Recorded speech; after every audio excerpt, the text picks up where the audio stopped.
squatters' rights and telling them how to invade homes in the United States.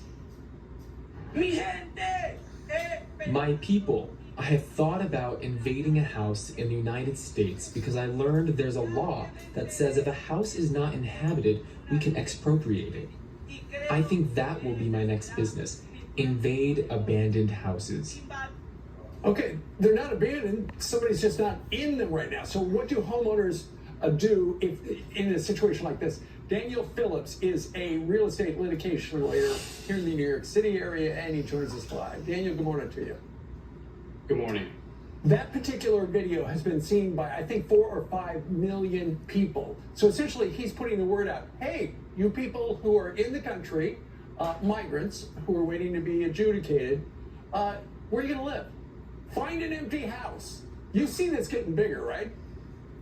I see it only getting worse, given the climate that's going on, not only in New York, but all across the country, with an increase in migration, an increase in foreclosures, an increase in crime, and a shortage of housing. Because here in New York, and we told the story the other day about how a woman who owned a house went up to the squatters and said, I'm going to change the keys and change the locks, and the police arrested her because here in New York, if you live in a house, whether you're there legally or not, if you're there for 30 days, you are considered the tenant. And tenants have rights. And that's the way the New York State law was written. And I know that there are people trying to change that. But in the meantime, it doesn't make any difference, does it? Not really. The way the law is drafted is it talks about people who come into possession of a premises lawfully, have rights, and cannot be removed unless they go through the court process.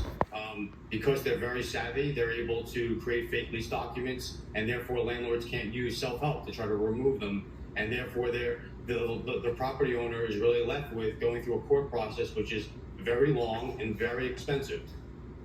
So help me out, Daniel. If somebody has got a house and it's not abandoned, but there might not be anybody in it right now for whatever reason, how do they protect themselves? Do they put a camera in there? Do they drop by once a week to make sure that nobody's living there?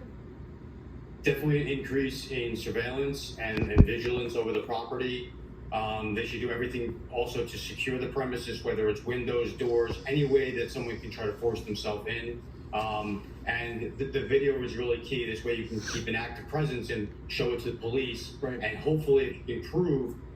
Very quickly, the police can sometimes remove people from the premises without going through the court process, although oftentimes that isn't the result. Okay, so real quickly, if you see somebody go into your property, you probably don't go and confront them yourselves. Do you call the local police and say, hey, will you go knock on the door with me?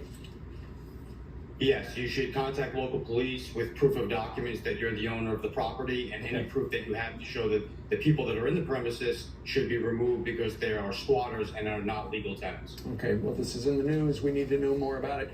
Daniel Phillips, sir, thank you very much for joining us live. Thank you for having me. All right. Meanwhile, speaking of